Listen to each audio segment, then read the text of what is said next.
अस्सलाम वालेकुम students, my name is Aqeel Ahmed. I am your teacher. आज मैं यहाँ से इस लेक्चर के ज़रिए से अकाउंटिंग शुरू कर रहा हूँ। अल्लामा इकबाल ओपन यूनिवर्सिटी का कोर्स कोड नंबर 1339। तो स्टार्ट कर रहे हैं स्टूडेंट के लिए अकाउंटिंग। तो हम टाइम ज़ाया नहीं करते, स्टार्ट करते हैं। हम शुरू करेंगे पहले अकाउंटिंग डेफिनेशन से। हम लिखते हैं यहाँ पर अकाउंटिंग डेफिनेशंस। आपसे कभी पूछा जाता है इम्तहान में अकाउंटिंग डेफिनेशन, 5-10 नंबर का थ्योरेटिकल कॉन्सेप्ट आ जाता है। Accounting accounting accounting definition nation. ठीक है स्टूडेंट्स, अकाउंटिंग की क्या, अकाउंटिंग को किस तरह डिफाइन किया है, तो हम लिखते हैं यहाँ पर अकाउंटिंग। मैं आपको बताता जाऊँगा उर्दू में भी। Accounting accounting is an art. Art माने फन। अकाउंटिंग एक फन है। आर्ट ऑफ रिकॉर्डिंग रिकॉर्डिंग यानी इंफॉर्मेशन को रिकॉर्ड करने का फ़न है प्रॉपर बुक ऑफ अकाउंट्स के अंदर। अकाउंटिंग एक फ़न है ऑफ रिकॉर्डिंग। जितनी कारोबारी एक्टिविटीज़ होती हैं, कारोबारी इंफॉर्मेशन होती हैं ड्यूरिंग बिजनेस पीरियड के अंदर, उसको अकाउंटिंग की प्रॉपर बुक में इंदराज करना यानी रिकॉर्ड करने का एक फ़न है। और क्या फ़न है आगे, फिर जो रिकॉर्ड हो जाता है डेटा उसको क्लासीफाई किया जाता है। क्लासीफाइंग फिर उसको हम रिकॉर्ड की हुई चीज़ को मुख्तलिफ उससे मुताल्लिका अलग अलग अकाउंट में ट्रांसफ़र कर देते हैं, जिसको हम पोस्टिंग कहते हैं। यहाँ पे क्लासीफाइंग से मुराद बात हो रही है, हम लेजर अकाउंट में ट्रांसफ़र करते हैं। जनरल में जो हम रिकॉर्ड करते हैं रोज़ चाहे आम में रोज़मर्रा की ट्रांजेक्शन को, लेन देन को हम जब रिकॉर्ड करते हैं अकाउंटिंग उसूलों के तहत, तो फिर रिकॉर्ड की हुई जनरल इंफॉर्मेशन जो होती हैं उससे मुताल्लिक, हर अकाउंट से मुताल्लिक जो सेम एक जैसे अकाउंट होते हैं उनके सेम अकाउंट के अंदर ट्रांसफ़र कर देते हैं इन्फॉर्मेशन को, जिसको हम अकाउंटिंग की ज़बान बोलते हैं पोस्टिंग करना। किस में पोस्टिंग करना? लेजर अकाउंट में पोस्टिंग करना, उनके मुताल्लिक अकाउंट में पोस्टिंग करना। इसको बोलते हैं हम क्लासीफाइंग। क्लासीफाइंग में हम लेजर अकाउंट बनाते हैं, यानी जिसको हम टी अकाउंट बोलते हैं, टी अकाउंट बनाए जाते हैं, वो क्लासीफाइंग एक्शन होता है। जब जनरल में हम ट्रांजेक्शन रिकॉर्ड कर रहे होते हैं डेबिट क्रेडिट उसूल के मुताबिक, तो हम उसको रिकॉर्डिंग कर रहे होते हैं। क्लासीफाइंग के बाद जब हम क्लासीफाई कर लेते हैं लेजर अकाउंट यानी टी अकाउंट में तमाम जनरल से ट्रांजेक्शन रिकॉर्ड पोस्ट कर देते हैं, उनके हम वो कर देते हैं फुटिंग यानी टोटल कर लेते हैं हम। फिर उनके बैलेंस CF और बैलेंस BF या CD, बैलेंस कैरी डाउन और ब्रॉड डाउन। ब्रॉड डाउन भी हो सकते हैं, कैरी डाउन बोलते हैं, या कैरिड फॉरवर्ड या ब्रॉड फॉरवर्ड। तो हमें यहाँ पे CF यानी CF कैरिड फॉरवर्ड और BF ब्रॉड फॉरवर्ड के लफ्ज़ इस्तेमाल करूँगा। और पिछली इंडियन और जो बरतानी किताबों था वहाँ पे ब्रिंग डाउन और ब्रॉड डाउन और कैरिड डाउन ये लफ्ज़ इस्तेमाल होते हैं। CD माने कैरिड डाउन और BD माने ब्रॉड डाउन, ये इस्तेमाल होते हैं। लेकिन मैं आप इस्तेमाल करूँगा अमेरिकन स्टाइल में। CF का मतलब है कैरिड डाउन, CD माने कैरिड, CF माने कैरिड फॉरवर्ड और और BF का मतलब होता है ब्रॉड फॉरवर्ड। ठीक है, ये लफ्ज़ इस्तेमाल करूँगा। जब ये सारे इसके बैलेंस निकल जाते हैं CF और BF, तो फिर हम इसके बाद क्या करते हैं, समराइजिंग करते हैं। डेफिनेशन के अंदर ये वर्ड आ रहा है, कीवर्ड है समराइजिंग। समराइजिंग का मतलब है तमाम अकाउंट्स के टी अकाउंट के जितने भी बैलेंसेस होते हैं उन बैलेंसेस को हम कहाँ ट्रांसफ़र करते हैं, प्री क्लोजिंग ट्रायल बैलेंस। हम उस लिस्ट से ट्रायल बैलेंस बनाते हैं जिसकी डेबिट और क्रेडिट साइड होती हैं। अगर बैलेंसेस जो आए हुए होते हैं मुख्तलिफ अकाउंट के, वो दोनों टैली कर जाते हैं, यानी डेबिट और क्रेडिट का दोनों का एक जैसा बैलेंस आ जाता है, सेम बैलेंस आ जाता है। इसका मतलब है जो हमने काम किया है अकाउंटिंग प्रिंसिपल के मुताबिक वो बिल्कुल दुरुस्त किया गया है अकाउंट। ठीक है, इसको बोलते हैं इस सेक्शन को समराइजिंग। जब समराइजिंग हो जाती है तो उसके बाद हम फाइनेंशियल स्टेटमेंट बनाते हैं। उसके लिए एडजस्टमेंट बनती है, एडजस्टेड ट्रायल बैलेंस बनता है, इनकम स्टेटमेंट बनता है, बैलेंस शीट बनती है, क्लोजिंग एंट्री बनती है। इन सबको बोलते हैं एनालाइजिंग। एनालाइजिंग एनालाइजिंग हो जाती है इसके अंदर। जब इनकम स्टेटमेंट प्रॉफिट लॉस पता चल जाता है तो उसके बाद हम क्या करते हैं, इंटरप्रेटिंग। इंटरप्रेटिंग माने वजाहत करना, इंटरप्रेटिंग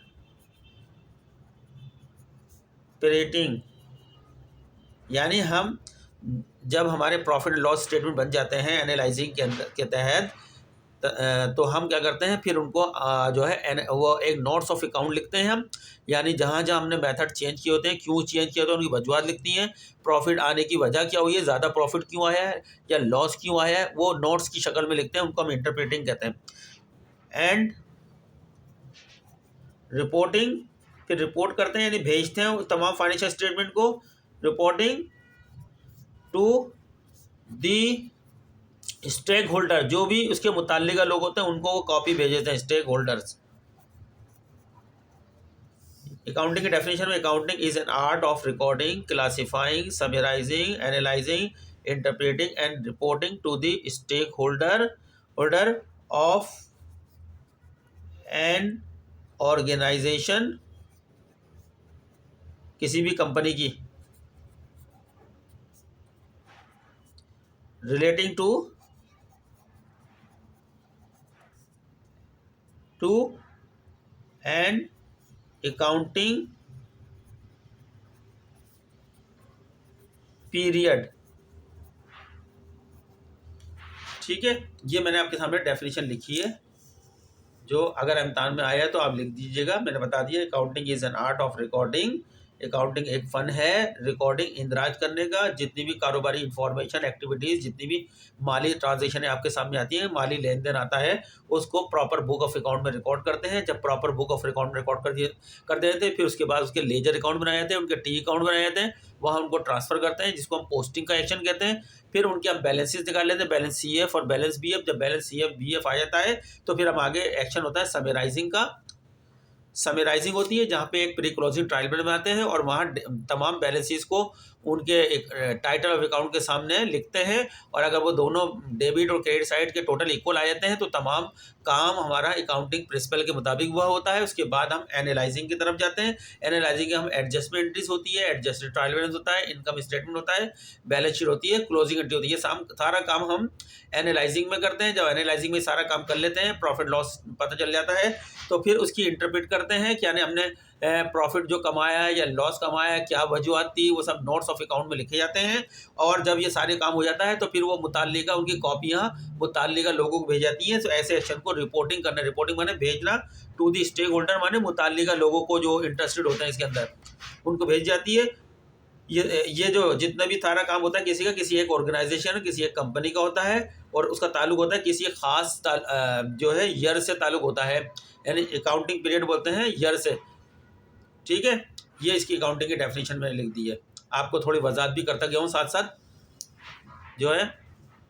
अब हम चलते हैं, अब आपको अकाउंटिंग इक्वेशन के बाद हम बताना, अभी हम बताऊँ, ये अकाउंटिंग की डेफिनेशन कर दी है। अब मैं यहाँ पे आपको बताऊँगा, चलते हैं। अब हम यहाँ से जानेंगे कि अकाउंटिंग इक्वेशन क्या होती है। अकाउंटिंग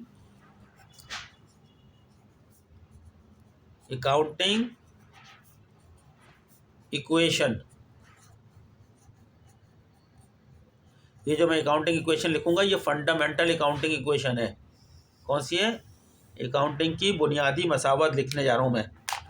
अकाउंटिंग उर्दू में लिख देता हूँ, अकाउंटिंग की बुनियादी मसावत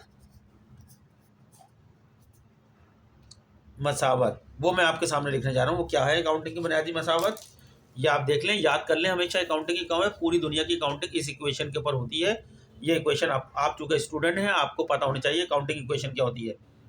ठीक है, assets, ASSETS, assets is equal to बराबर होते हैं किसके? तमाम लाइबिलिटीज, कर्जे, लाइबिलिटीज माने कर्जे जिसको वाजिबात भी बोलते हैं, प्लस करेंगे इसके अंदर कैपिटल, सरमाया, कैपिटल माने सरमाया। ये अकाउंटिंग इक्वेशन है। असेट्स, ये फंडामेंटल अकाउंटिंग की बुनियादी मसावत क्या है? Asset is equal to liabilities plus capital. ठीक है स्टूडेंट, ये आपको याद होनी चाहिए। अगर ये याद नहीं होगी तो आप और ये समझना भी आना चाहिए कि ये किस तरह इक्वेशन बनी है। ये इक्वेशन मैंने लाइन लगा दी, आपकी इक्वेशन को आप याद रख लें ये, ठीक है। ये अकाउंटिंग की बुनियादी equation, fundamental of accounting equations है या बेसिक अकाउंटिंग इक्वेशन है, ठीक है, बुनियादी इक्वेशन। ये जो असेट्स है इसको हम उर्दू में कहते हैं असासे, असासे भी बोलते हैं, या प्रॉपर्टी, कारोबार की प्रॉपर्टी या कारोबार के असासे या कारोबार की जायदाद भी कहते हैं इसको, जो कारोबार के नाम होती है, जिसका ओनर कारोबार होता है। ये जो लाइबिलिटीज लिखा है इसके माने होते हैं कर्जे, कारोबार के ऊपर कितने कर्जे हैं उसका मतलब होता है लाइबिलिटीज, या इनको वाजिबात भी बोलते हैं, जो कारोबार ने वापस करने होते हैं। वाजिबात चीज़ से मुराद वापस करने होते हैं। ये प्लस यहाँ क्या है आपके सरमाया, कारोबार का सरमाया, मालिक जो सरमाया प्रोवाइड करता है उसने कितना कारोबार को सरमाया प्रोवाइड किया है, ओनर का लगाया हुआ पैसा कितना है, उसको कैपिटल बोलते हैं। अगर हम कर्ज़ों को, कारोबार के कर्ज़ों को और कारोबार में लगाया गया मालिक का सरमाया, इन दोनों को जमा कर लेते हैं तो जो अमाउंट इसका आता है वो असेट्स के अमाउंट के इक्वल होने चाहिए, क्योंकि असेट्स हम खरीदते हैं इन दोनों के, ये दोनों प्रोवाइडर है, पैसा प्रोवाइड करते हैं। ये सरमाया प्रोवाइड करता है, इसका मकसद होता है मुनाफा कमाना, कारोबार में जितना भी मुनाफा होगा जो है वो उसका हकदार ये होगा, और ये कर्जा मुहैया करता है कारोबार को, ये सूद कमाता है कर्जे से। अगर 5 लाख रुपए का कर्जा देगा तो सूद की शक्ल के साथ जो वापस मिलेगा उसको 6-7 लाख रुपए का, यानी 1-2 लाख रुपए सूद की शक्ल में कमाएगा। ये दोनों प्रोवाइडर होते हैं, पैसा प्रोवाइड करने वाले। इन दोनों का जो पैसा कारोबार के पास आ जाता है तो कारोबार उससे अपनी जायदाद खरीदता है, अपने असासे बनाता है, ठीक है। अब असासों की जो कीमत होती है उनको हम जमा कर लेते हैं, और एक तरफ ये कर्जे जमा कर लेते हैं, कारोबार में कितने हैं, मालिक का लगाया हुआ सरमाया कितना है, तो ये तीनों आइटम बराबर होने चाहिए, यानी असासे के बराबर लाइबिलिटीज़ और कैपिटल के जो टोटल आएगा वो बराबर होने चाहिए असासे के, क्यों, जितना ये पैसा देंगे कारोबार को उसी पैसे से कारोबार चीज़ें खरीदेगा, अपने पास से नहीं खरीदेगा, तो लिहाजा दोनों बराबर होने चाहिए, इक्वेशन है, ठीक है। अब असेट्स क्या होते हैं, मैं आपको लिस्ट बनाता हूँ असेट्स की। अब मैं बता रहा हूँ आपको असेट्स क्या होते हैं, मैं आपके लिए असेट्स के अंदर आपके पास कारोबार के पास जितना भी कैश पड़ा हुआ है कारोबार का असेट्स है, ठीक है। कारोबार के पास कारोबार के बैंक में जितना भी पैसा पड़ा हुआ है बैंक अकाउंट में वो कारोबार का असेट्स हो जाए। कारोबार का मार्केट में कितना पैसा पड़ा जो ग्राहकों से वसूल करना है उसको हम बोलते हैं अकाउंट रिसीवेबल। वो पैसा जो हमने कस्टमरों से वसूल करना है उसको अकाउंट रिसीवेबल बोलते हैं। इसमें अकाउंट रिसीवेबल माने रिसीवेबल, जो वसूल करना है, वो पैसा जो हमने कस्टमर से वसूल करना है 2 महीने बाद, 4 महीने बाद, 1 साल के अंदर अंदर वसूल करना है, उसको अकाउंट रिसीवेबल कहते हैं, ठीक है। ये भी कारोबार का है। फिर हमारे पास जो होता है कुछ ऑफिस सप्लाईज होती हैं। ऑफिस सप्लाई दफ्तर में इस्तेमाल होने वाली छोटी मोटी अशिया को हम ऑफिस सप्लाईज बोलते हैं, जैसे कार्बन पेपर, पेंसिल, रबड़, स्केल, स्टेशनरी से मुतालिक तमाम चीज़ें, वो जो पूरे अकाउंटिंग पीरियड में, पूरे कारोबारी साल में कारोबार के अंदर इस्तेमाल होती हैं, उनको हम ऑफिस सप्लाई होते हैं। जो हम जिस वक्त हम खरीदते हैं वो कारोबार की मलकियत होती है, वो अनयूज़ होती है, लेकिन जैसे जैसे उनकी ज़रूरत पड़ती आती है हम उसको यूज़ करते जाते हैं, यूज़ कर लेते हैं तो कंज्यूम हो जाती है, खर्च हो जाती हैं। इन सबको खर्च होना होता है, लेकिन पूरे पीरियड तक आहिस्ता आहिस्ता खर्च होती रहती हैं, इसलिए जितनी खर्च नहीं होती वो कारोबार का असासा होती हैं, जो खर्च हो जाती हैं वो कारोबार का एक्सपेंस हो जाती हैं। तो ऑफिस सप्लाई माने छोटी कारोबार में इस्तेमाल होने वाली छोटी मोटी अशिया।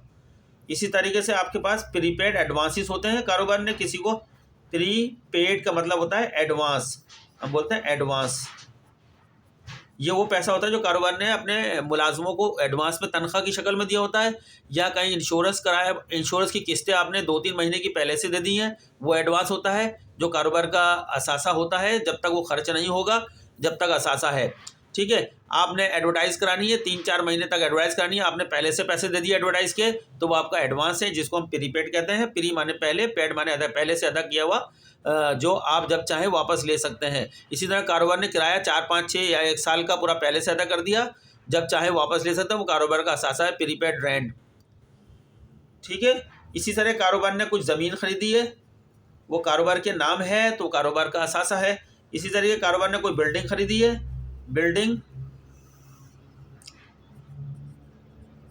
बिल्डिंग कारोबार की मलकियत है, कारोबार का असासा है। इसी तरीके कारोबार ने कोई मशीनरी खरीदी है, मशीनरी, तो कारोबार का वो असासा है जो कारोबार के नाम है मशीनरी।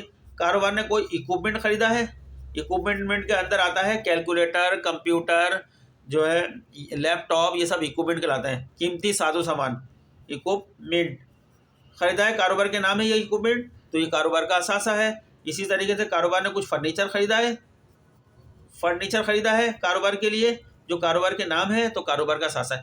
अब ये सारे चीज़ें खरीदी है कारोबार ने, करने तो ये कहाँ से खरीदी है? ये मालिक ने जो पैसा कैपिटल की शक्ल में प्रोवाइड किया था, सरमाए की शक्ल में, और बैंकों के इदारों ने या बाहर के लोगों ने कर्जे की शक्ल में जो अमाउंट किया था, इन दोनों अमाउंट को जमा कर लो, इन्हीं अमाउंट से इन्होंने ये चीज़ें खरीदी हैं। ये सारी चीज़ें कारोबार के अंदर है। इनका जो जो अमाउंट होगा अगर उनको जमा कर लो तो उसका टोटल, कर्जे का टोटल और कैपिटल टोटल दोनों इक्वल होने चाहिए। ठीक है, इसी को इक्वेशन बोलते हैं, अकाउंटिंग की बेसिक अकाउंटिंग इक्वेशन। लाइब्रेरी में लोन में क्या होता है हमारे पास? लोन होता है यानी कर्जा, आपका अकाउंट पेबिल होता है, वो पैसे जो हमने अपने सप्लायर को वापस करने हैं, अकाउंट पेबिल। ठीक है, वो पैसे जो हमने सप्लायर को अदा करने हैं, यानी जिनसे हम माल उधार में ख़रीद कर लाए थे 3-4 महीने के वादे पे, और जब वक्त आएगा तो हमने इनको पे कर देंगे, ये हमारे लिए लाइबिलिटीज़ होती है। इसी तरह सैलरी पेबिल, लोगों से हमने काम ले लिया, महीना 31 तारीख हो चुकी है, तनख्वाह अब ड्यू हो चुकी है, कब तनख्वाह देनी है, जब तक तनख्वाह पे नहीं करी वो हमारी लाइबिलिटीज़ है। सैलरी पेबिल, पेबिल का मतलब है अदा करना है। इसी तरीके इंटरेस्ट ड्यू हो चुका है कारोबार पे, लोन पे, इंटरेस्ट अभी तक पे नहीं करा तो वो हमारी लाइबिलिटीज़ है, इंटरेस्ट पेबिल। मॉर्गेज पेबिल, गिरवी रखकर हमने लोन लिया है तो लोन वापस करना है 5 साल 10 साल बाद, मॉर्गेज पेबिल। ठीक है स्टूडेंट, इस तरह ये लोन आपकी शक्ल, आपके सामने लोन की शक्ल आती जा रही है। ये सरमाया है आपका कैपिटल, जिसको तो किसने प्रोवाइड किया ये सरमाया? अहमद कैपिटल। अहमद कैपिटल हो सकता है, कोई सलमान कैपिटल हो सकता है, कोई भी नाम हो सकता है जिसने कारोबार को पैसा दिया है, या सलमान ने कुछ पैसा वापस किया, सलमान ड्राइंग हो सकती है, वापस निकाल लिया पैसा, ये कैपिटल से मुताल्लिक़ है। तो अकाउंटिंग इक्वेशन मैंने आपके सामने पूरी वजाहत कर दी है। अकाउंटिंग इक्वेशन स्टूडेंट्स, आप इसको मेरे लेक्चर को बार बार देखें तो आपको समझ में आ जाएगी। अब हम चलते हैं अकाउंटिंग इक्वेशन, कुछ अकाउंटिंग में इस्तेमाल होने वाली टर्म एंड कंडीशंस, टर्मिनोलॉजीज़ की तरफ चलते हैं हम। अब हम जा रहे हैं टर्मिनोलॉजीज़। कुछ ऐसे अल्फाज हर चीज़ के अंदर होते हैं जिसके ख़ास मानी होते हैं, उसी फील्ड के अंदर उन अल्फाजों को हम टर्मिनोलॉजी यानी इस्तिलाह कहते हैं, टर्मिनोलॉजीज़।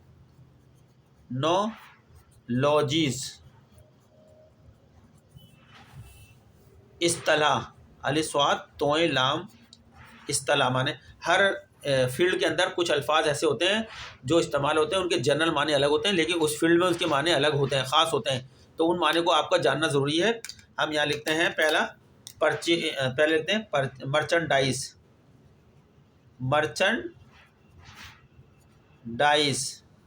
नंबर 1, मर्चेंडाइज से मुराद समझ लें स्टूडेंट्स, ये वो अशिया होती हैं, वो चीज़ें होती हैं जिनका हम कारोबार करते हैं, यानी जिनको हम पहले कहीं से ख़रीद के लेकर आते हैं, फिर अपनी दुकान पर रखकर या अपने कारोबार में रखकर उसको आगे ग्राहकों को बेचते हैं, कुछ मुनाफा ऊपर रख कर। ठीक है, फर्ज़ करें हमारे पास जनरल स्टोर का हम कारोबार करते हैं, हम होलसेल मार्केट में जाते हैं, वहाँ से दाल, चावल, चीनी, पत्ती, इस तरह के आइटम ख़रीद के लेकर आते हैं, सस्ते दामों, थोड़ा होलसेल में प्राइस सस्ती होती हैं, और फिर अपनी शॉप में सजाते हैं, लगाते हैं, फिर उनको ग्राहकों को जब ग्राहक आते हैं तो कुछ मुनाफा उसके अंदर इजाफा रख के फिर बेचते हैं। ठीक है, तो ऐसी तमाम चीज़ें जो हम बेचने की नीयत से ख़रीदें उसे हम मर्चेंडाइज़ कहते हैं।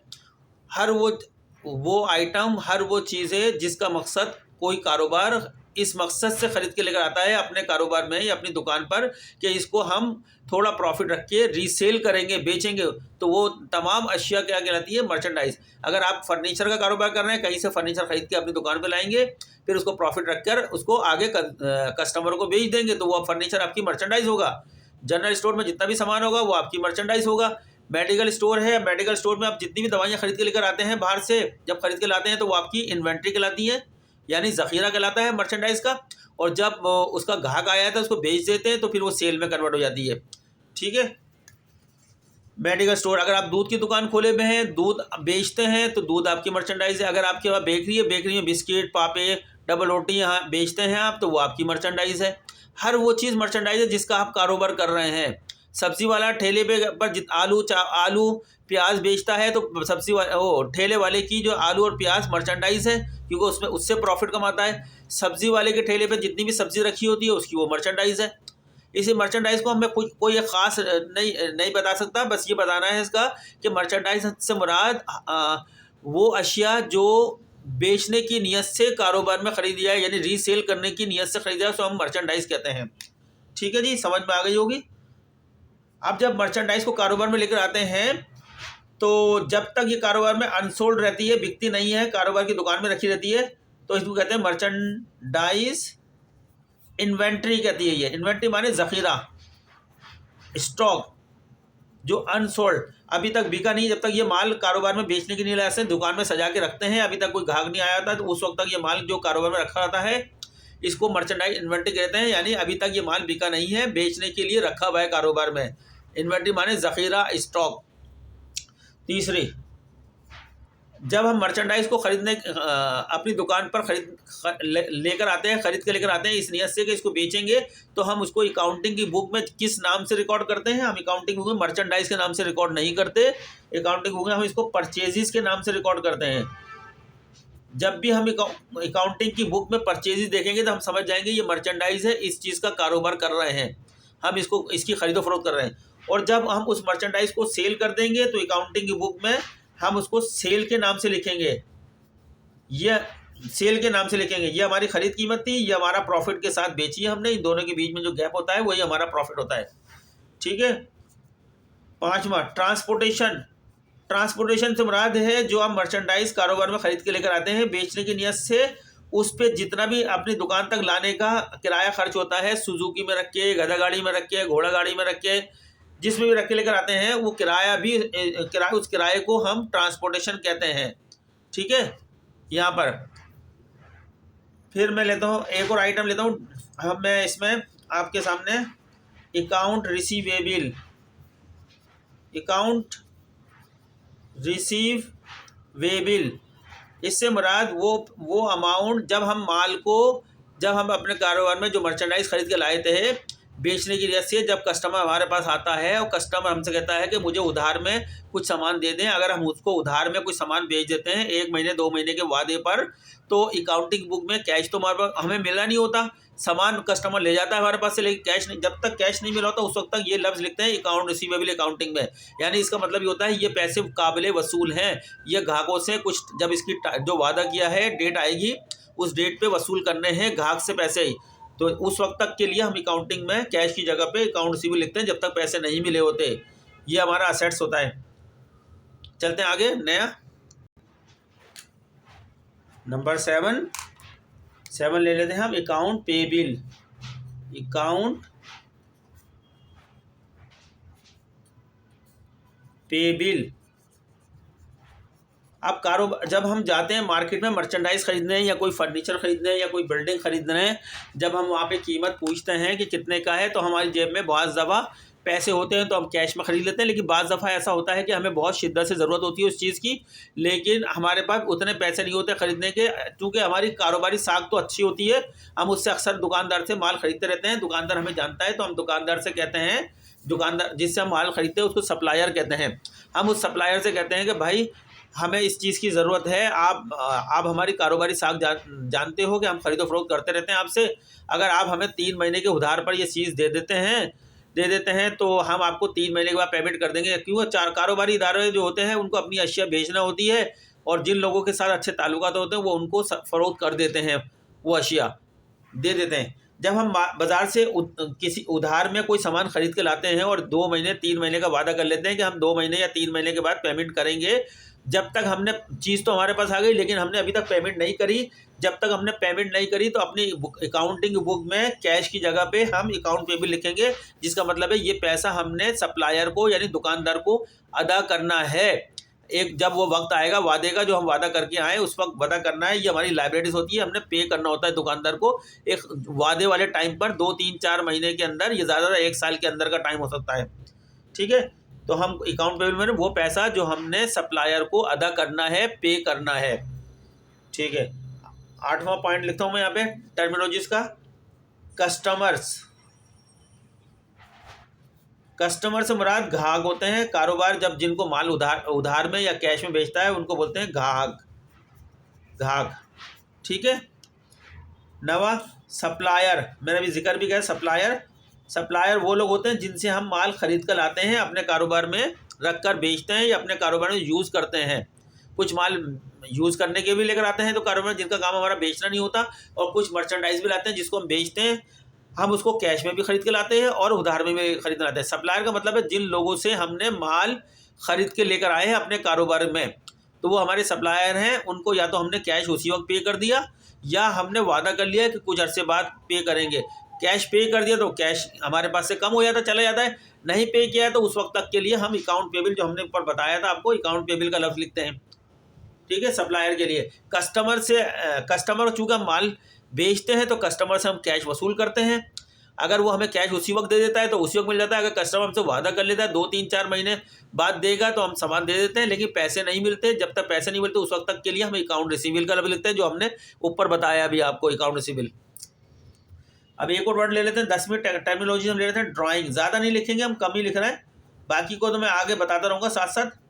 ड्राइंग से मुराद है, बाज़ दफ़ा ऐसा होता है कि मालिक को अपने घर के इस्तेमाल के लिए कुछ अशिया की ज़रूरत होती है या कुछ पैसों की ज़रूरत होती है, तो अपने कारोबार के गल्ले से कैश निकाल लेता है और कुछ दुकान से सामान निकाल लेता है जो घर में यूज़ होगा। जितनी मालियत का सामान निकालता है और जितने मालियत का कैश निकालता है, वो उसकी इन्वेस्टमेंट कम कर देता है कारोबार से। तो जब इन्वेस्टमेंट कम हो जाती है कारोबार से, उस निकाले हुए सामान को हम ड्राइंग के नाम से पुकारते हैं। जब पैसा लगाता है कारोबार में तो उसको इन्वेस्टमेंट कहते हैं, जब पैसा निकालता है कारोबार से मालिक जो है उसको ड्राइंग कहते हैं, ये याद रख लें।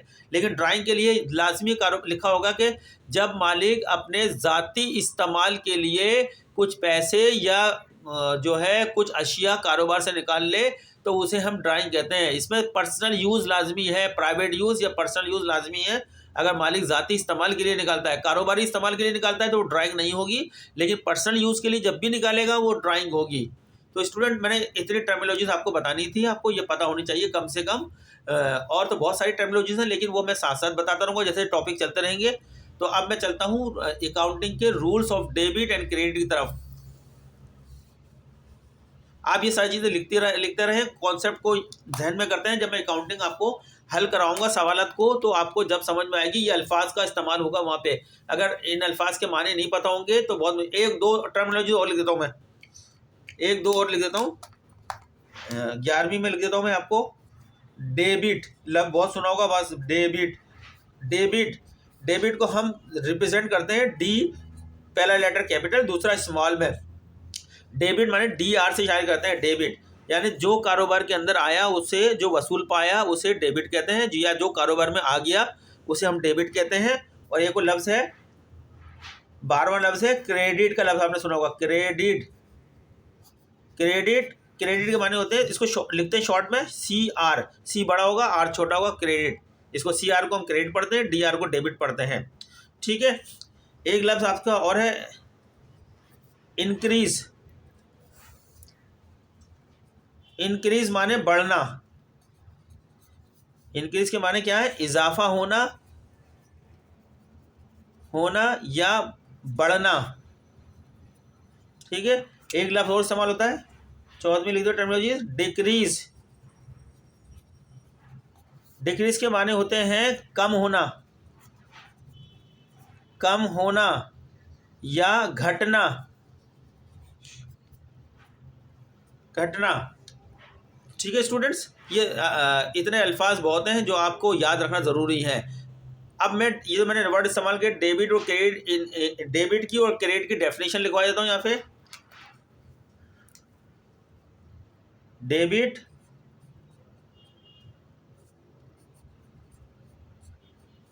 को अगर इम्तिहान में डिफाइन करने के लिए क्या है, डेबिट का मतलब क्या होता है? Debit mean the left side of an account. इम्तिहान में मांगे तो आप ये वर्ड लिख दिएगा। डेबिट का मतलब होता है किसी भी अकाउंट की जगह टी बना होता है, आपने टी का लफ्ज़ देखा इंग्लिश के अंदर, कैपिटल के अंदर टी बना होता है ना, टी की जो लेफ्ट साइड होती है वो उसको डेबिट कहते हैं, और टी की जो राइट साइड होती है हमको उसको क्रेडिट कहते हैं। इंग्लिश का वर्ड जो आपके सामने से ये ये टी है, ये टी बन गया। ये जो लेफ्ट साइड है, टी की साइड की लेफ्ट साइड है, ये लेफ्ट है और ये राइट है। इस लेफ्ट को हम क्या बोलते हैं? डेबिट, DR से लिखते हैं डेबिट, इसको लिखते हैं हम क्रेडिट। ठीक है, बाज़ दफ़ा ये डेबिट जो है इंक्रीज होती है और ये डिक्रीज होती है, और बाज़ दफ़ा ये डिक्रीज होती है और ये क्रेडिट होती है। ये इसके रूल्स पढ़ेंगे हम डेबिट एंड क्रेडिट के, वहाँ पता चलेगा। लेकिन आपको ये पता होना चाहिए, ये एक अकाउंट है, अकाउंट की जो टी की शक्ल में अकाउंट है, टी की जो लेफ़्ट साइड है ये आपकी डेबिट साइड है, और जो टी की राइट साइड है ये आपकी, इसको हम क्रेडिट साइड बोलते हैं। ठीक है, ये स्टूडेंट याद रखना चाहिए आपको। इसको हम अकाउंट बोलते हैं पूरा। ऊपर जो अकाउंट का नाम लिखा जाता है, जिसको टाइटल ऑफ अकाउंट्स बोलते हैं, सबसे ऊपर जो नाम लिखा जाएगा, कैश अकाउंट है, ये अकाउंट सिविल अकाउंट है, मर्चेंडाइज अकाउंट है, परचेज अकाउंट है। ठीक है, ये अकाउंट से मुराद है जिसमें जिसका नाम लिखा हुआ है, जिसका अकाउंट है, उस अकाउंट से मुतालिक तमाम तफसील डेबिट और क्रेडिट की शक्ल में, तमाम सब तफसीलात डेबिट और क्रेडिट की शक्ल में जो होती हैं, उसको हम अकाउंट कहते हैं। अकाउंट में डिटेल्स को बोलते हैं। डेबिट और क्रेडिट की शक्ल में किसी ख़ास नाम का जो अकाउंट होता है, उसमें उसकी डेबिट और क्रेडिट की शक्ल में डिटेल होती है। ठीक है, इसको अकाउंट कहते हैं। किसी भी कारोबार में लातादाद अकाउंट होते हैं, और लातादाद अकाउंट को अगर जमा कर लो तो उसको हम लेजर कहते हैं। लेजर क्या है? खाता, खाते। बहुत सारे अकाउंट के मजमूए को क्या कहते हैं? लेजर। एक लफ्ज़ अच्छा, अभी पहले मैं लिख दूँ क्रेडिट क्या होता है। क्रेडिट को किस तरह डिफाइन करेंगे हम? उसी तरीके से, ये लेफ्ट साइड थी तो क्रेडिट में राइट साइड हो जाएगी। The right side of an account is called credit, is called credit. ठीक है, ये बता दिया मैंने। अब हम चलते हैं rules of debit and credit. Rules of debit and credit को जानते हैं, उसके बाद हम इस काबिल हो जाएंगे कि हम अकाउंटिंग के सवालात को हल करने के, ये थोड़ा बहुत जो है मैंने बताई है, टर्मिनोलॉजीज, ये सारी चीज़ें बताई हैं, इनको आप जहन कर लें। इसके बाद जब मेरा नया लेक्चर होगा तो मैं डायरेक्ट सवाल करूंगा, जनरल शुरू करूंगा। एक क्वेश्चन का पेपर होगा, अब क्वेश्चन होगा हमारे पास जनरल का, उसको हम उसका जनरल बना के दिखाएंगे। फिर उसके बाद लेजर अकाउंट बनेंगे, लेजर अकाउंट के बाद जो है ट्रायल बैलेंस बनेगा। इस तरह अकाउंटिंग आपकी आगे बढ़ते चली जाएगी।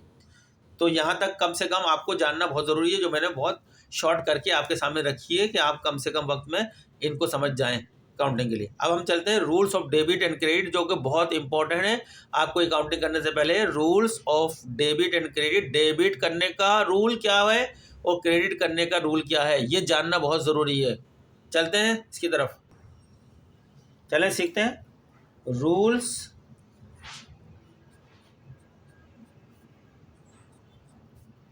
Of debit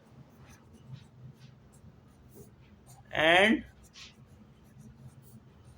credit.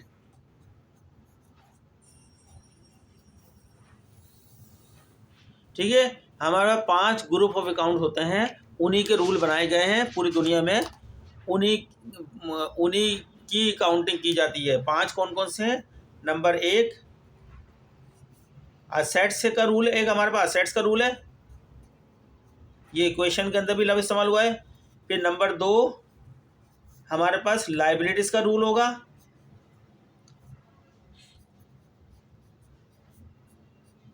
लायबिलिटीज़ का रूल है। नंबर 3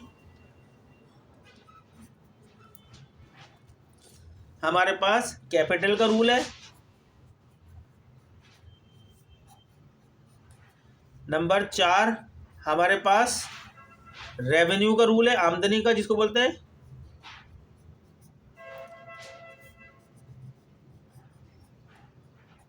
और नंबर 5 हमारे पास एक्सपेंसेस का रूल बनेगा।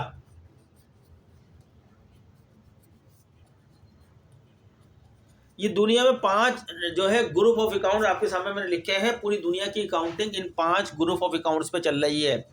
जितने भी अकाउंट हम अकाउंट मेंटेन करेंगे, हर अकाउंट का ताल्लुक किसी न किसी ग्रुप से होगा, या तो असेट से होगा, या लाइबिलिटी से होगा, या कैपिटल से होगा, या रेवेन्यू से होगा, या एक्सपेंस से।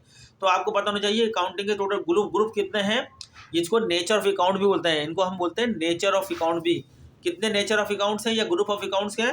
5 है। एक असेट्स है, एक लाइबिलिटीज है, एक कैपिटल है, एक रेवेन्यू है, और एक एक्सपेंस है। अब इनके डेबिट और क्रेडिट के रूल्स जो कि इंक्रीज और डिक्रीज की शक्ल में बयान किए जा रहे हैं।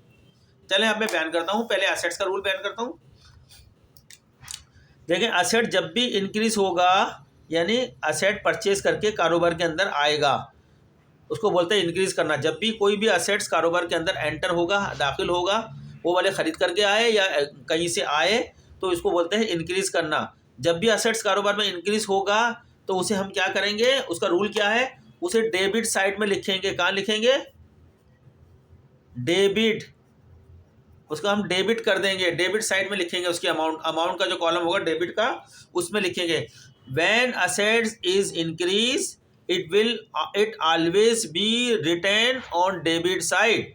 When assets is increase या assets are increase, we will write them in debit side. We will write them in debit side.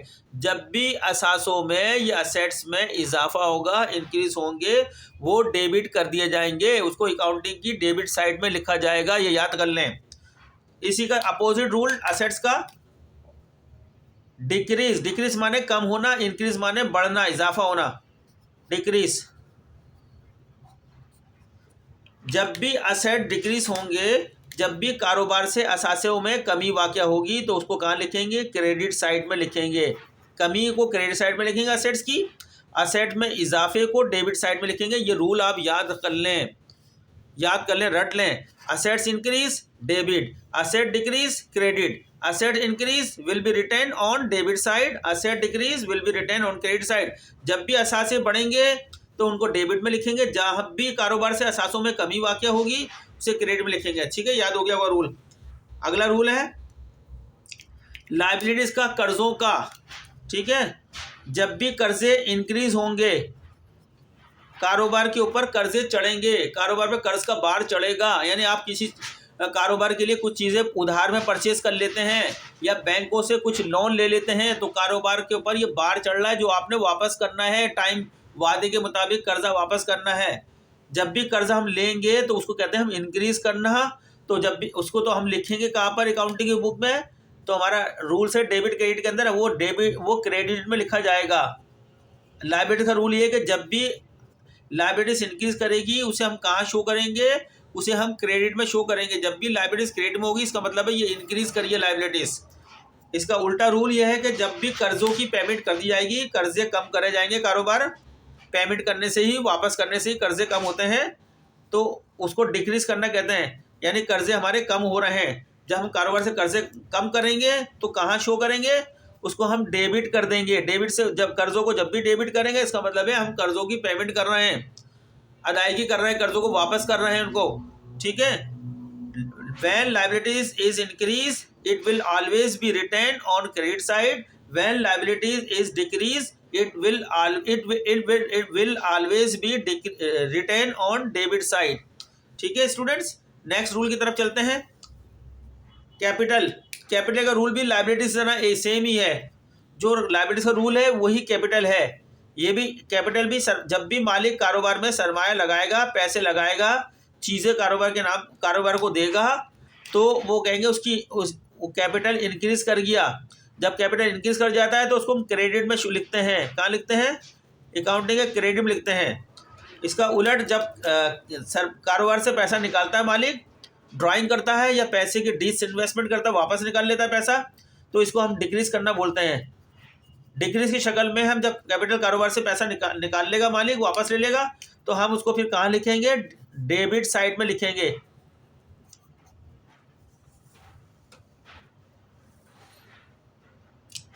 ठीक है स्टूडेंट्स, समझ में आ गया होगा। नेक्स्ट रूल, रेवेन्यू माने आमदनी। सेल को हम रेवेन्यू कहते हैं। जितनी भी सेल्स होती है, क्योंकि सेल में ही हमारा प्रॉफिट होता है। Sales mean revenue.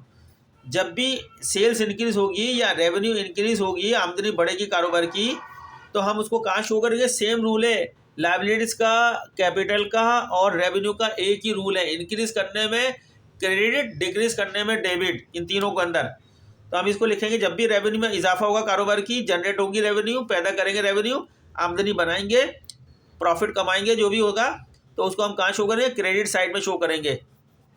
उसका रूल है क्रेडिट, जब भी रेवेन्यू इंक्रीज कर जाए उसको हम लिख दो क्रेडिट साइड में, और इसका उलट में जब भी रेवेन्यू डिक्रीज हो जाए, कम हो जाए, आमदनी में कमी हो जाए, लॉस वगैरह हो जाए, तो कहाँ लिख देंगे उसको हम डेबिट साइड में लिख देंगे। ठीक है स्टूडेंट, ये आपको ज़बानी याद करने हैं रूल।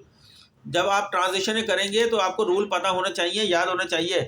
ये 5 हेड ऑफ अकाउंट्स के, दुनिया की तमाम accounting in 5 head of accounts के ऊपर हो रही है, तो ये इसके इंक्रीज और डिक्रीज इफेक्ट आपको पता होना चाहिए। इंक्रीज शक्ल में हम डेबिट करते हैं, असेट्स को इंक्रीज की शक्ल में डेबिट करते हैं, और असेट्स को डिक्रीज की शक्ल में हम क्रेडिट करते हैं। लायबिलिटीज़ को इंक्रीज की शक्ल में क्रेडिट करते हैं, लायबिलिटीज़ को डिक्रीज की शक्ल में डेबिट करते हैं।